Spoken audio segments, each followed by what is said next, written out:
यशस्वी कीर्ति नाम कर्म का उदय होगा, तो आपकी गलती नहीं होगी तो भी आप गलतीवान सिद्ध होंगे। सीता जी को क्यों गलतीवान सिद्ध किया?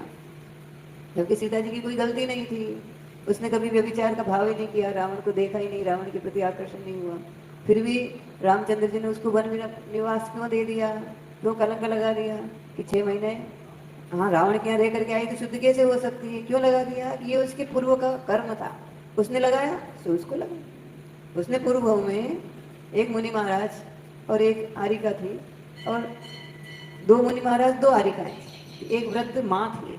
वो माँ अपने बेटे की कुशल पूछ रही थी, बेटा जवान था, वो भी मुनि महाराज बने, चारों जन मुनि महाराज बने, तो वो माँ बेटे की कुशल पूछ रही थी और बहू ससुर की कुशल पूछ रही थी। तो ये वहां से निकल रही थी सीता का जीवन। तो कहते रही भविधाता ने क्या जोड़ी बनाई है, बूढ़े की तो जवान है और जवानी की बूढ़ी है। ये भाव इसके अंदर आया और इतना सा भाव आया, और जो कर्म का बंध हुआ, साधु के ऊपर कलंक लगाया, उसका फल कुछ भी गलती नहीं होने के बाद भी एक बार पूरी अयोध्या में कलंक प्रसिद्ध हुआ कि रामचंद्र जी ने क्यों निकाला कि सीता रावण क्या रह के आई, शुद्ध नहीं हो सकती, सीता रावण क्या रह के आई। वो तो फिर भी सीता ने परीक्षा दे दी, देव आ गए, अग्नि का पानी हो गया, ऐसे सब प्रसिद्धि हो गई, भैया सीता शील हुई।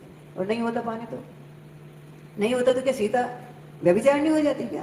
पानी नहीं होता तो सीता शीलवती होती, लेकिन कलंक तो लगा ही। क्यों? उसने कलंक लगाया। जो कलंक लगाएगा उसके कलंक लगेगा, झूठा हो सच्चा हो। अपने को काहे को कलंक लगाना? अपने को क्या करना?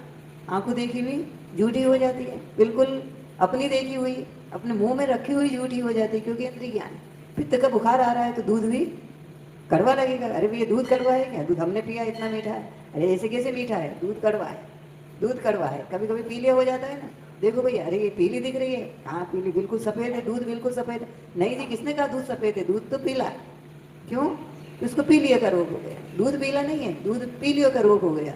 इसलिए सच्ची बातें भी 5 इंद्रियां हैं, 5 इंद्रियों के माध्यम से हमें कई बार सही बात भी गलत नजर आ जाती है और गलत बात भी सही नजर आ जाती है, क्योंकि ये इंद्रियों का ज्ञान प्रत्यक्ष नहीं होता, इंद्रियों का ज्ञान पराश्रित होता है, दूसरे की निमित्त से होता है, बाह्य निमित्तों से होता है। और बाह्य निमित्त से होता है तो चश्मा जैसा चढ़ गया वैसी वैसी सब चीजें दिखेगी।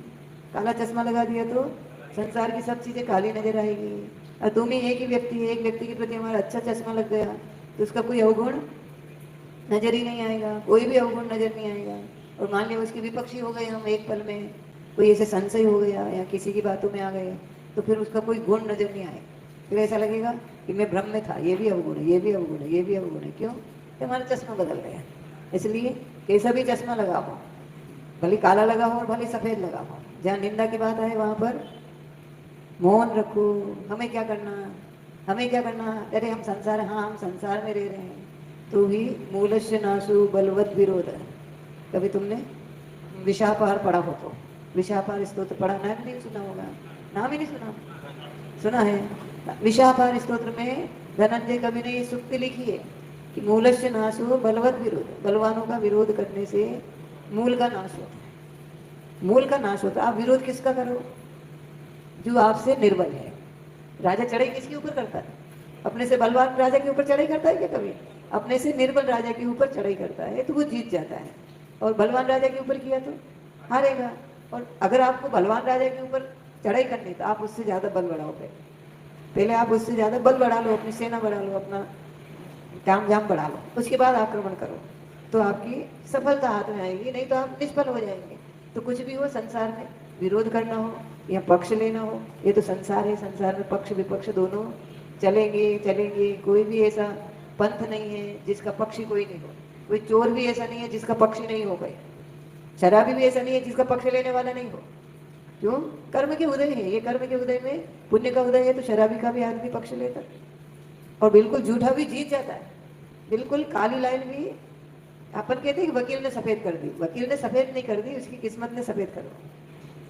वकील क्या सफेद करेगा? वकील तभी सफेद कर पाएगा जब उसकी किस्मत में सफेद लिखी होगी, उसकी किस्मत में सफेद नहीं लिखी होगी तो वकील नहीं, वकील वो करोड़ों भी दे दे तो भी उसकी लाइन काली रहेगी। क्यों? उसकी किस्मत में नहीं लिखी है। तो ये पूर्व वर्जित कर्म के उदय से ये हो रहे हैं।